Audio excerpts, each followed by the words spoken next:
This is Dave Meltzer with Entrepreneurs, the Playbook. I am giddy because this is a legend. He is another Hall of Famer to be on the Playbook after 1,200 or so episodes of this extraordinary Napoleon Hill-esque opportunity. I have the legendary Hall of Fame tennis coach, Rick Macci. Welcome to the Playbook. Dave, I'm glad to be here. It's going to be a lot of fun. Yeah, well, I picked up on one thing in your background. I think most people, especially after the movie, are familiar with who you are. I always say the only thing I loved about Jerry Maguire is it made people familiar with who I was working with Lee Steinberg. But, the interesting thing is you're from Ohio.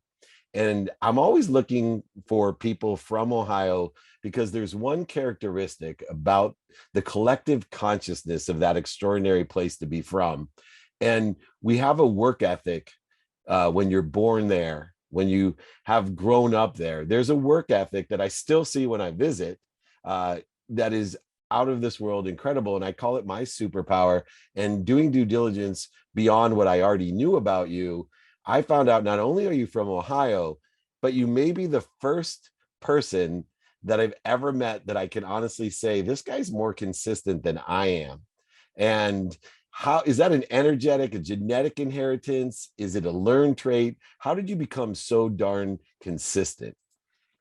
First off, great question. I think a lot of people, can pick up on a lot of this stuff. You gotta be structured, but I think a little bit of it could be genetic. I've always been, the one to kind of get things going. Even when I was a little kid, I'd call people up at 7 a.m. and organize the basketball games, the football games. Their parents would get mad because they're still asleep. I'm the first one there all the time. I always tell people, if you're first, you're going to end up being first in a lot of things. But I've always been like that. And even today, I still get up at 3:30. I open up the park. At 67, I'm a park ranger. That's on my resume. I'm still going strong. But no, it's just, it's just been that way my whole life, and I don't like change. Which is sometimes bad. I kind of got to mix it up a little bit.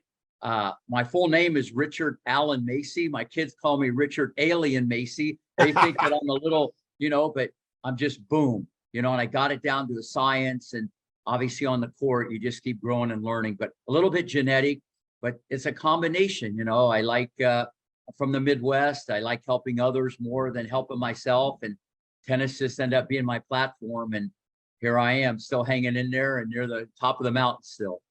Yeah. And you've worked at all levels. And the incredible thing about what you are, it's more than a coach. You're a mentor.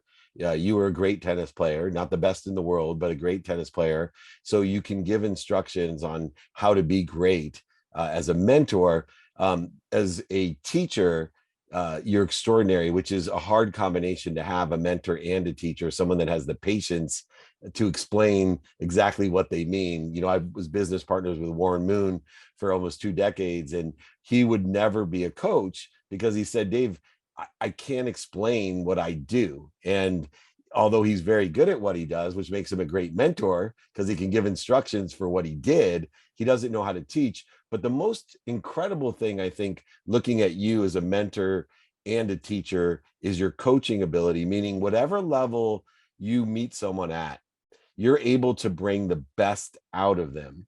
What are some of the things that you've learned about being a coach to be able to bring the best out of individuals with all of their alien characteristics that are unique to their spirits of excellence? Well, probably since the movie, I've probably done 75 podcasts. And the question you just asked me is one of the best ever, because you're right. My favorite student of all time who's ever on, people think it should be like Venus or Serena or Capriati or Roddick or Sharapova. I'm telling you, David, it's who's on the other side of that net, that hour, that minute, that second. And they can feel that. And that's why I can extract greatness. It's just not the knowledge that I have. I know kind of how to say it, when to say it, why to say it, who to say it to. I talk different to a 5-year-old girl than I do someone top 20 in the world. It's a whole different thing, the art of coaching, and this is kind of what I do. And I just try to get better, every day. And then dealing with the parents, that's a whole nother animal. That's part of the whole smorgasbord that I got to deal with. So, but if you love what you do and you have passion, and I can't wait to get on the court and help people. And I do the same, whether it's an 80-year-old guy or a 5-year-old little girl or the number one kid in the nation, and people can feel that. And that's why I can get people to do things they never thought they could do, because no human being on earth knows really what's inside another player or another kid. And a parent doesn't know what's inside their kid. And I push limits, I really challenge their limits and not limit their challenges. And it's just, I get people to do things, and if the door's closed, I go through the window. And if the window's closed, I'll go down the chimney. I'm like a woodpecker. I'll just keep going in my way till I feel good about it and find the answer. And that persistence has paid off big time. And that's why I've gotten people I get them to believe even before they even thought about believing.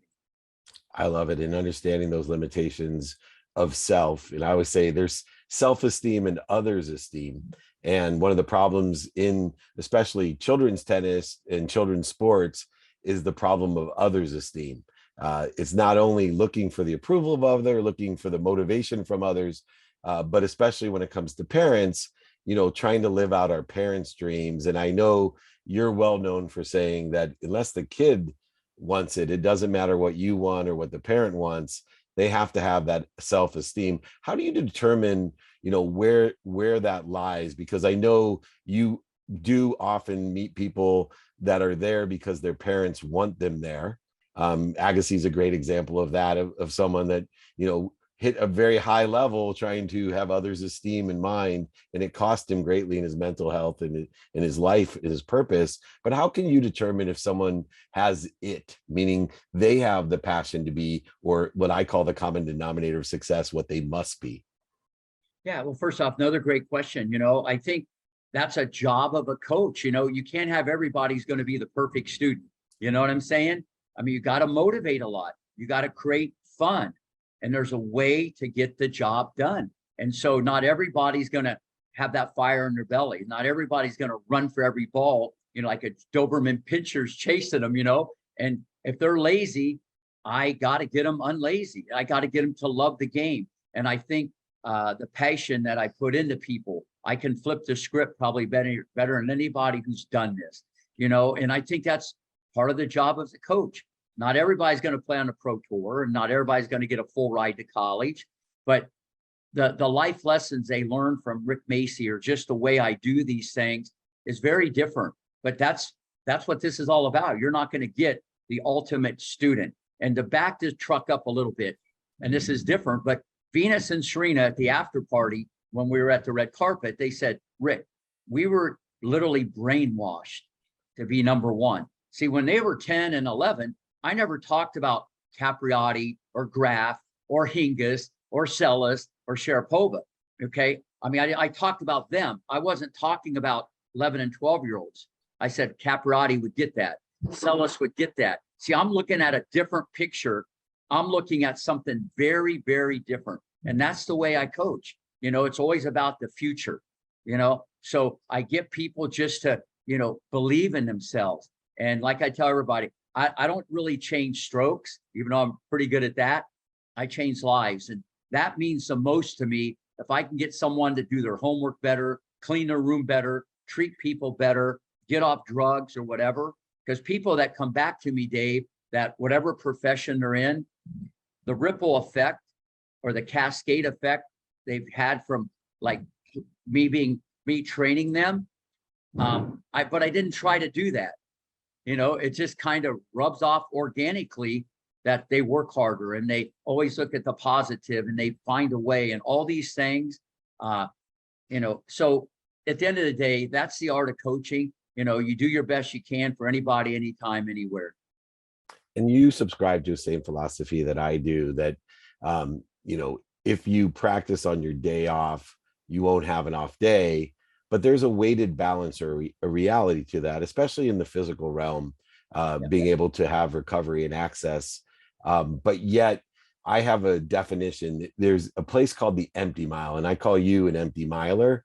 The extra mile is very dangerous because what I have found, and I do a lot of executive coaching, that a lot of people will go the extra mile every once in a while, and then they'll justify why they're not where they want to be by stating they went the extra mile a week ago or 2 days ago, there is an exponential, almost Einsteinian compound interest that occurs when you're able to go the extra mile every day. Now, you don't have to do it all day long, but I have activity I get paid for every day. I have activity I don't get paid for every day. And people say, oh, don't you want to take a day off, go off? No, I don't, because I don't want to zero effect myself. How have you found the compound interest, the aggregate effect of consistent focus, attention, and intention on the coincidences of what you want, the outcomes that you think you want? How does that 0 day affect, whether it's 2 minutes or 2 hours, the overall outcome? I mean, for a player or myself? Both. For a human being, right? It would apply Yeah. to everything. Yeah, no. Well, first off, with myself, I just feel every day it's a game within a game within a game, and I got to get better, and I'm trying to get better. I got better before I sat down and started talking to you, and when you look in the mirror, the score if you're a real person. And I just try to keep getting better, and I've had that philosophy, and here we are. Now, regarding people I coach, it's all depends on the individual. It's a slippery slope. You can't treat everybody the same. And so some people, I got to know when I can push them more. A perfect example, if you got I want to tell a quick Serena story. This is like amazing. We're in the middle of July. It's 95 degrees. A lizard goes across the court. It can't even make it. It's so hot out. And so I'm there with Venus and Serena, and I call her Meek. I never called her Serena. Her name's Serena Jamaica Williams. I go, Meek, you got to move your feet. Okay, Richard was gone. Okay, he was out somewhere. She goes, why? I said, you said you want to be number one. She goes, I will be number one. She gave me that look like you see at the US Open. She had that look at age 11. Believe me, I like that look. And I go, well, what I got to do to get you to move your feet? She's already practiced Dave 4 hours. Okay. And she goes, Rick, I'm really hungry. Can you have one of the coaches go to the snack machine, get me some hot curly fries, a Pepsi, a Snickers bar. And on the way to work, Daddy drove by a stand and they were selling Green Day t-shirts, and I'd like one of them. I go, whoa, whoa, whoa, whoa. So you mean if I get the Snickers bar, the curly fries, the Pepsi, and I get you the Green Day t-shirt, you're going to start moving your feet? She goes, Rick, you see that tall, skinny girl over there? She was pointing to VW because they played side by side. I'll make her look slower than molasses. So I go, Scott, one of the coaches, I go, Scott, go to the snack machine, get the curly fries, the Snickers bar, the Pepsi. On the way to work on Linton Boulevard, there's a stand. They're selling Green Day t-shirts, and bring it back. So Scott gets all the goodies, brings it back under the canopy. Serena has her snack. She goes out on the court.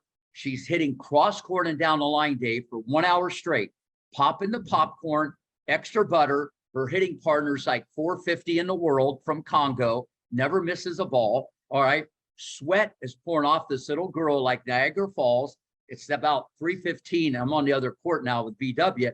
She goes, hey, Rick, it's 3:15. I'm done. And you better have that Green Day t-shirt here in the morning. But now this is 11. So the moral of the story to everybody listening, I won as a coach because I got an hour more of practice and she got better. Okay. So at the end of the day, that's the art of coaching. She was in the tank. I flipped the script. So game, set, match, Serena Williams. I love it. Yeah. Mindset is obviously a big thing when it comes to sports and to life, and being able to see the setbacks, failures, and mistakes to promote us and protect us is a lesson that, as a sports agent, I try to convey to the young athletes from my own personal experience, and I do today for business. It's one of the superpowers of mindset. Obviously in tennis, it's like being a defensive back. You better have a short memory, and you better be able to learn the lessons quickly. How were you able to, not only on the court, the physicality, but the mindset of your athletes at all different levels had a different type of skew? We're in Newport Beach, so I'm used to the Nick, not the Rick, and he has a whole different methodology of handing off and delegating. You're hands-on, and you have a certain collective consciousness at your facility that everyone has a mindset of promotion and protection, not punishment. Yeah. No, well, first off, you said it great. Having the ability to forget. not only in sports, especially tennis, because you're by yourself. That's the leader in the clubhouse. And that's probably the leader in the clubhouse in life. If you can't forget, I tell people you got to remember to forget. I get them off balance with that one. So, and you got 20 seconds to make it like it happened 20 years ago. And that's what I loved about Sharapova. She was in a bubble, even 11, even though athletically she was a little limited. Kenin was kind of like that too, because I had her from age 5 to 12. So the mental part, I teach all the time. And I was fortunate at a young age. I spent a lot of time in the early 80s with Dr. Jim Lair, who was a pioneer. And we spent 3 years together at Greenleaf. And, but I was always intrigued because I did it on my own growing up in Ohio, never had a lesson. I picked up a racket at 12, 18. I was number 1 in the Ohio Valley with no lessons. So you got to understand, I did it through other ways. So at the end of the day, the mental part is the key. I mean, that's what separates great from good. And great is rare air. Everybody's good. I mean, and this is what is tricky. That's why you see a lot of guys are much better in doubles because they got a therapist on the court. They miss a shot and there's a guy there to hug them and kiss them and give a high five. In singles, you don't have that. You know what I mean? You got your own therapist out there in doubles. So it's a very different dynamic. And I try to tell the people, through positivity, the most positive athletes or even business people on this face of the earth are the most positive. Even though they could be ruthless or brutal or whatever, they're just so positive. They look at the world through a different lens. And this is what I try to teach young people, never to make excuses. I just try to, there's a medley of what I do. It's not just biomechanics. It's not just technical. It's not just strategic. The mental part is huge because I can have a bigger impact on them, probably more than their parents, because they're going to listen to me a little bit different and it's a different voice. All right. And when I can get into someone's head that I can get them to believe, okay, if they can believe, then they definitely think they can achieve. Absolutely. Last thing, my definition I want to share with you of success, and I'd love for you to comment on my definition. And if you have an additive or a supplement or a different one, I'd love to hear yours. But I believe that success is the ability to enjoy the consistent, everyday, persistent, without quit pursuit of your own potential. And I think those people that can do that are successful.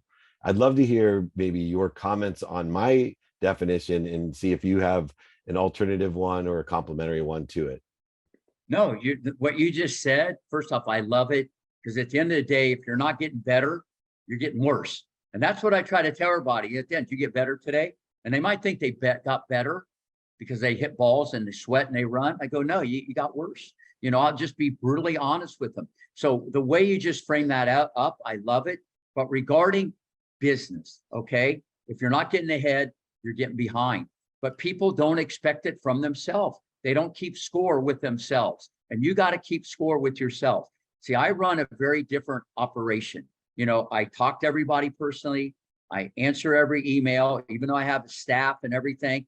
And when I answer the phone, they go, wait a minute, this is Rick Macci. Why'd you answer the phone? I said, it rang. That's why I answered it, And someone says, why do you pick the balls up when they're on the court? And I said, listen, I've been doing this for so long. I've never had the balls jump up and go back into the basket. I still pick up garbage at the place. I just lead by example. Dave, I haven't sat down on the tennis court in 30 years. Never sat down.